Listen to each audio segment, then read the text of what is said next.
जय जिनेन्द्र। 10 लक्षण पर्व का आज दूसरा दिन है। कल उत्तम क्षमा का दिन था, आज है उत्तम मार्दव धर्म का दिन। आज हम उत्तम मार्दव धर्म के बारे में आपसे चर्चा करेंगे। उत्तम मार्दव धर्म की क्या परिभाषा है? जैसे क्रोध का उल्टा क्षमा, अर्थात क्रोध आए तो क्रोध का प्रतिकार करना क्षमा है। उसी प्रकार मन में कभी घमंड आ जाए तो घमंड न होने देना, घमंड का प्रतिकार करना, घमंड को दबाना, उसे कहते हैं उत्तम मार्दव। आचार्यों ने लिखा है मृदोर भावम मार्दवम, अर्थात कोमलता का अभाव, घमंड का अभाव होना, इसका नाम मार्दव धर्म है। विनयशील बनना, इसका नाम मार्दव धर्म है। मान हमारे जीवन में किन किन रूपों में देखा जाता है? सबसे पहले अहंकार। हमारे पास पैसा है, हमारे पास ज्ञान है, उसका हमें अहंकार रहता है कि मैं इतना धनी हूँ, इतना ज्ञानी हूँ, इतना बलवान हूँ। ये घमंड है, ये नहीं होना चाहिए। दूसरा होता है तिरस्कार। कहीं हम जाएं और हमें माला पहनने को न मिले, हम कहीं जाएं और हमें मंच पे बैठने को जगह नहीं मिले, एक तरह से हम अपने को तिरस्कारित अनुभव करें, तब क्या होता है? घमंड पैदा होता है। इन्होंने मेरा तिरस्कार किया, इसे कहते हैं घमंड। कोई दूसरा हमारे सामने उपस्थित हो, उसमें गुण ज़्यादा हो और हम में कम हो, उसके गुण ज़्यादा, उसकी सब प्रशंसा कर रहे हैं और हमारी नहीं कर रहे हैं, तो क्या होता है? हमें घमंड पैदा हो जाता है। मुझ में क्या कमी है, इसका इतना हो, मुझ में ऐसी क्या खास बात है जो ऐसा नहीं हो पा रहा। दूसरे के गुणों को सहन न कर सकना, इसमें भी घमंड उत्पन्न हो जाता है। ये सब घमंड उत्पन्न होने के कारण है। और एक सबसे बड़ा कारण है ईर्ष्या भाव। कोई याद करता है, उसको बहुत याद हो जाता है, तो हमें ईर्ष्या पैदा हो जाती है। ईर्ष्या भी घमंड का रूप है। सामने वाले का तिरस्कार भी मान कषाय की ओर होता है। लिखा है बहुत सी पुस्तकों में, सामने वाला मेरी विनय क्यों नहीं करता, मैं इससे बड़ा हूँ, ये मुझसे छोटा है, पहले ये विनय करे, मैं तब उत्तर दूंगा। ये सब मान कषाय है जो हमारे जीवन में देखी जाती है। हमें इन सब से बचना चाहिए। ये बहुत घातक, बहुत नुकसानदायक। किसी के पास धन हो, रूप हो, बल हो, तो उसमें घमंड तो होगा ही, ये तो स्वाभाविक है। तो फिर कैसे करें? स्वाभाविक नहीं है, ये अज्ञानता है। अज्ञानता क्यों है? देखो, धन तुम्हारे पास कहाँ से आया? अगर तुम्हें शास्त्र ज्ञान है, तुम्हें समझदारी किसी में है, तो वो क्या सोचेगा? लाभांतराय के क्षयोपशम से ये पैसा आया है। जिस दिन ये लाभांतराय का क्षयोपशम होने की बजाय उदय शुरू हो जाएगा, सारा पैसा नष्ट हो जाएगा। अभी नाम कर्म का, शुभ नाम कर्म का उदय है तो क्या है? रूपवानपना है। क्या होगा? चंद दिनों बाद अगर मान लो अशुभ नाम कर्म का उदय आएगा, रूप समाप्त हो जाएगा। अहंकार किस बात का? अहंकार ये तो सब पुद्गल की पर्याय है। आज है और कल नहीं, क्या ठिकाना है? आज शक्ति है और कल ही कोई बीमारी लग जाए तो क्या होगा? बड़े बड़े बलवान हैं, मान लो उनको हैजा हो गया, प्लेग हो गई, दस्त लग गए, सारी शक्ति कहाँ चली जाती है? सब नष्ट हो जाती है। ये परकृत है, कर्म के उदय, क्षयोपशम आदि के कारण होने वाली पर्याय हैं। इनमें घमंड कैसा? ये तो स्वभाव है, स्वभाव नहीं, ये अज्ञानता है। अगर आगम पढ़ा है, शास्त्र ज्ञान हुआ है, तो कैसी परिस्थिति हो जाए, बल कम हो या ज़्यादा, धन कम हो या ज़्यादा, रूप कम हो या ज़्यादा, ये मेरी आत्मा का नहीं, ये सब कर्मकृत है, ऐसा समझकर ज्ञानी जो है ना, रंच मात्र भी घमंड नहीं करता। किन्हीं भी प्रसंगों में घमंड नहीं करता, चाहे कितना ही धन हो जाए, बल हो जाए, और चाहे कितना ही रूपवान क्यों ना हो। अगर हमें घमंड आ जाए तो हमें क्या चिंतन करना चाहिए? चिंतन ऐसा करो, अगर मान लो उच्च कुल में पैदा हुए हो, राजा के परिवार में पैदा हुए हो, तो चिंतन करो, अनादिकाल से मैं कभी निगोद में था, मैं क्या किन किन दशाओं में नहीं हुआ, मैं क्या कभी जानवर नहीं बना, मैं जानवर बना। कभी पैसे का घमंड आ जाए तो सोचो, मैं कभी भिखारी नहीं बना क्या? मैं कितनी बार भिखारी बना, न मालूम कितनी बार मैंने मजदूरी की, मालूम नहीं क्या क्या अवस्थाएं मेरी हुई। अगर रूप का घमंड आ जाए तो सोचो, क्या मैं कभी कोढ़ी नहीं बना? क्या मैं कभी गंदे से गंदा रूप वाला, खराब नाक अंग वाला या हुंडक संस्थान वाला नहीं बना। जब बना तो फिर आज घमंड क्यों करता हूँ? मुझे घमंड नहीं करना। ये तो सब शरीर की दशाएं कर्म के आश्रित हैं, इसलिए मुझे घमंड नहीं करना। ऐसा विचार बनाना चाहिए। घमंड के कितने भेद हैं? घमंड कितने प्रकार का होता है? आचार्यों ने घमंड को 8 प्रकार का कहा है। रत्करण श्रावकाचार्य में लिखा है, ज्ञानम पूजाम कुलम जातिम बल रिद्धिम तपो वपुः।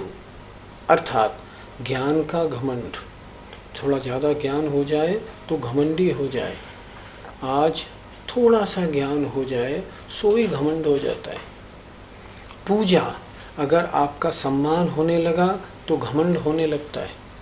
मैं वहाँ जाता हूँ, मुझे रिसीव करने बहुत लोग आते हैं, मैं वहाँ गया, मेरा इतना सम्मान हुआ, पूजा। कुलम, मैं उच्च कुल का हूँ, इसका भी घमंड होता है। जाति, मेरा मातृपक्ष बहुत ऊंची जाति वाला है, उसका भी घमंड होता है। बल, अपनी शक्ति का भी बड़ा घमंड होता है कि मैं इतना शक्तिशाली हूँ। रिद्धिम, अपने वैभव का बड़ा घमंड होता है, मेरा घर, मेरा मकान, मेरी गाड़ी, मेरी ज्वेलरी, मैं कितना रिद्धि वाला हूँ। देखो, लोग मेरी ओर टकटकी लगा कर देखते रहते हैं, जहाँ मैं जाता हूँ सारी दुनिया मुझे देखती है, इसका भी घमंड हो जाता है। तपो, तप का घमंड, जो मुनि महाराज होते हैं उनके भी घमंड हो जाता है। किसी को घमंड हो जाता है, मैं चलता हूँ मेरे पैर छप जाते हैं, मैं आशीर्वाद देता हूँ सामने वाले का सारा काम बन जाता है, ऐसा घमंड हो जाना ये भी तप का घमंड है। और शरीर का घमंड अर्थात अपने रूप का घमंड, मेरा चेहरा मोहरा ऐसा है जो देखता है वो भी मेरे बस में हो जाता है। मैं जितने पे पूरा संघ है या पूरी समाज है, मेरा चेहरा अलग से चमकता है। इस प्रकार आचार्यों ने 8 प्रकार का घमंड बताया है। हम लोगों के जीवन में 8 में से 2, 4, 5 प्रकार का जो अधिकता हमारे में पाई जाती है, वो घमंड हमारे हृदय में भरा हुआ रहता है और झट उभर जाता है। जरा सा तिरस्कार हो, झट ऊपर आ जाता है। हमको क्या करना, इन 8 प्रकार के घमंड को, इन घमंड के प्रसंग आने पर भी कितनी हमारी अधिकता या सामर्थ्यवान बना हो, हम शांत रहें, समता परिणाम रखें, न कमी में रोएं, न अधिक होने में उछलें, हमेशा एक से परिणाम रखें। अगर ऐसा रखते हैं तो इसका नाम है उत्तम मार्दव धर्म। मान करने से क्या हानि है? मान करने से हानि ही हानि है। हम आगम की दृष्टि से अगर सोचें, आचार्यों ने लिखा है, परात्म निंदा प्रशंसे सद्गुणोच्छादनोद्भावने च नीचैर गोत्रस्य।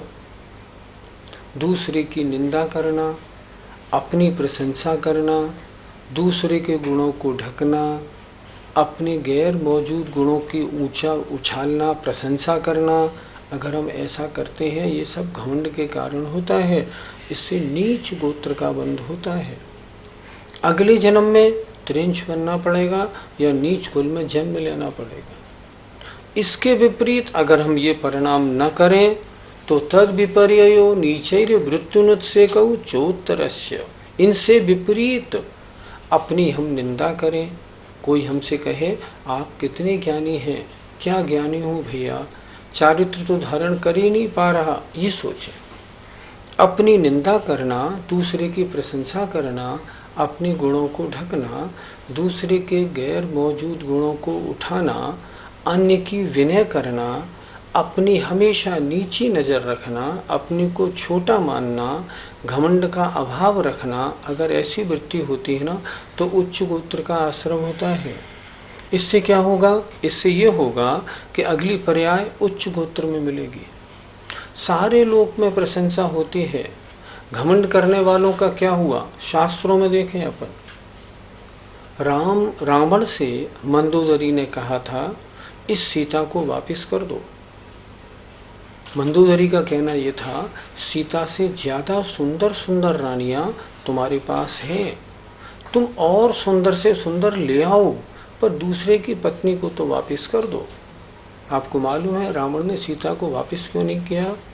सिर्फ इसलिए वापस नहीं किया, अगर मैं इसको वापस कर दूंगा तो लोग क्या कहेंगे, सारा मेरा मान सम्मान सारा ख़त्म हो जाएगा कि मैंने एक भूमगोचरी के आगे घुटने टेक दिए, ये हो जाएगा। इसलिए ये तो बहुत गड़बड़। और अंत में क्या नतीजा निकला? रावण का युद्ध में मरण हो गया। मरण नहीं, सारा कुल खानदान सब कुछ समाप्त हो गया। मान से तो हानि ही हानि है। जिसने जहाँ भी मान किया उसका हमेशा बुरा हुआ। शास्त्रों में एक कथा आती है द्रौपदी की। हम पढ़ते हैं भगवान शांतिनाथ की पूजा, हरि द्रौपदी धातकी खंड माही। इसका मतलब क्या होता है? द्रौपदी को रूप का घमंड था। एक बार नारद जी पूरे वनवास में घूम रहे थे, तो बाहर से नारद जी ने अंदर झांका तो सामने द्रौपदी अपने रूप को शीशे में देख रही थी। पीछे से जूट जटा वाले नारद जी दिखाई पड़े, तो द्रौपदी ने नाक भौं सिकोड़ ली कि ये कौन गंदा सा आदमी यहाँ आ गया। उसे घमंड था अपना। नतीजा क्या हुआ? नारद जी को वो चीज़ पिंच हो गई। नारद जी ने उसका एक चित्र बनाया और धातकी खंड द्वीप में जाके एक राजा पद्मनाभ को दिखाया। उस राजा को द्रौपदी पसंद आ गई और फिर मालूम है क्या हुआ? उसने अपनी विद्या को भेज के सोती हुई द्रौपदी को जो यहाँ से उठा के धातकी खंड द्वीप में बुला लिया। और कितना कष्ट द्रौपदी को भुगतना पड़ा। ये क्यों भुगतना पड़ा? केवल जरा से घमंड की वजह से। अगर उसे घमंड नहीं होता, नाक में नहीं सिकोड़ती, तो ये सारी आपत्ति नहीं आती। कृष्ण और अर्जुन को धातकी खंड जाना पड़ा, वहाँ जाके युद्ध का प्रसंग भी आया, फिर उसको द्रौपदी को लेके फिर यहाँ आए। कितना बड़ा संकट हुआ। इसलिए मान से तो हानि ही हानि। मार्दव धर्म को आत्मा में लाने के लिए हमें क्या करना चाहिए? हमें करना चाहिए, हम दूसरे के गुणों पर दृष्टि डालें। हर एक में अच्छाई बुराई सब होती हैं, हम उनके गुणों पर दृष्टि डालें। हम उनकी प्रशंसा करना सीखें, निंदा किसी की नहीं। हर एक में जो अच्छाई है, जब भी किसी का प्रसंग आए हम उसकी प्रशंसा करें। हम सबके गुणों पर दृष्टि डालें, प्रशंसा करें और सबसे कुछ न कुछ सीखने का प्रयत्न करें। अपनी ओर दृष्टि डालें तो अपने दोषों को देखें, मुझ में क्या दोष है। अपने दोषों के बारे में हम निरंतर देखेंगे ना, तो कभी घमंड का प्रसंग आएगा ही नहीं। अक्सर हमें घमंड किसका होता है? मैं इसका करने वाला, मैंने इसका इतना काम किया, ये मुझे पूछता भी नहीं। मैं इसका स्वामी हूँ, इस बात का घमंड होता है। कर्तृत्व और स्वामित्व, ये भाव दोनों भाव गलत हैं। मैं किसी का अच्छा करने वाला नहीं, बुरा करने वाला नहीं, कुछ नहीं हूँ। उस जीव के पुण्य पाप की वजह से उसके सारे कार्य होते हैं। अपने आत्मा के गुणों पर दृष्टि डालें। अगर ऐसा करेंगे ना, तो फिर हमें कभी घमंड का प्रसंग नहीं आएगा। और इससे और एक बड़ी बात, ज्ञाता दृष्टा बनो ना। मैं तो जानने देखने वाला जीव मात्र हूँ, किसका घमंड करूँ। ना मैं सुखी हूँ, ना मैं दुखी हूँ, ना राजा हूँ, ना गरीब हूँ। मैं तो ज्ञाता दृष्टा मात्र जीव द्रव्य हूँ। वास्तव में उत्तम मार्दव धर्म का क्या स्वरूप है? मान महाविस्वरूप, करहि नीच गति जगत में, कोमल सुधा अनूप, सुख पावे प्राणी सदा। मान जो है महान जहर है। मान महाविस्वरूप, करहि नीच गति जगत में, जो ये करेगा उसकी नीच गति होगी। कोमल सुधा अनूप, और कोमल बनना, विनयवान बनना अनुपम अमृत है। सुख पावे प्राणी सदा, और इस कोमलता या मान के अभाव से जीव हमेशा सुख प्राप्त करता है। उत्तम मार्दव धर्म का वास्तविक स्वरूप ये भी है कि अपनी आत्मा को हम पहचानें। मेरी आत्मा न छोटी है ना बड़ी है, न सुंदर है ना असुंदर है। न बलशाली है न बलहीन है, मेरी आत्मा तो ज्ञाता दृष्टा मात्र है। सांसारिक परिस्थितियाँ जो भी घमंड में कारण होती हैं ना, ये सब क्षण भंगुर हैं। मैं इधर से दृष्टि हटाऊं और अपनी आत्मा में आऊं। जब कोई महामुनि महाराज ऐसा चिंतन करके और अपनी आत्मा में लीन हो जाते हैं, वास्तव में उत्तम मार्दव धर्म तो उनके होता है, और वो इस धर्म के द्वारा महान निर्जरा करते हैं, सातिशय पुण्य का संचय करते हैं। हम लोग कितना कर सकते हैं? हम इतना कर सकते हैं, ध्यान रखें, हमें जो जो प्रसंग मिले हैं, धन का, बल का, ज्ञान का, रिद्धि का, वैभव का, हमें कुछ भी मिला हो, हम इन सबको शास्त्र की दृष्टि से देख के रंच मात्र भी घमंड नहीं करें। हमने बड़े बड़ों को देखा, कल क्या थे और आज क्या हो गए। इंदिरा गांधी प्राइम मिनिस्टर बनी, अगले चुनाव में जमीन पे आ गई, अगले चुनाव में फिर प्राइम मिनिस्टर बन गई। कहाँ क्या होता है कुछ खबर नहीं पड़ता। इसलिए रंच मात्र भी घमंड नहीं करना चाहिए। अभी चुनाव हुए, इन चुनावों में भी हमने देख लिया, करुणानिधि कहाँ मुख्यमंत्री गए, जयललिता आ गई। पहले जयललिता मुख्यमंत्री थी, फिर नीचे उतर गई। ये सब कर्म का खेल है। कभी वैभव मिल जाए तो घमंड नहीं, कभी न मिले तो दुखी भी नहीं। हम क्या करें?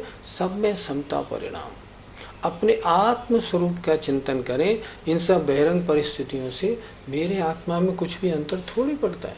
इसलिए मुझे क्या करना? हमेशा अपने परिणामों में समता रखनी है। अगर हम ऐसा रखने वाले बनेंगे, समझेंगे, उत्तम मार्दव धर्म हमारी आत्मा में आया। हमें उम्मीद है कि आज जो भी चर्चाएं हुई हैं आपको कुछ ठीक लगी होंगी। आपने उसके कुछ अंश अपने में उतारने के लिए आपने तैयारी की होगी। यदि आप उतारेंगे तो उसका जो आनंद होगा आपको मालूम पड़ेगा, आपको प्राप्त होगा, सुख में होगा। हमें आशा है इस सब को सुन के उत्तम मार्दव धर्म स्वीकार करेंगे। आइए, जय जिनेंद्र। मुझे उम्मीद है इस बार हमारे सभी दर्शक कुछ न कुछ नयापन अपने में ज़रूर लाएंगे, और आज अगर ऐसा करेंगे तो आज का ये पर्व हमारा सफल होगा। आइए, जय जिनेंद्र।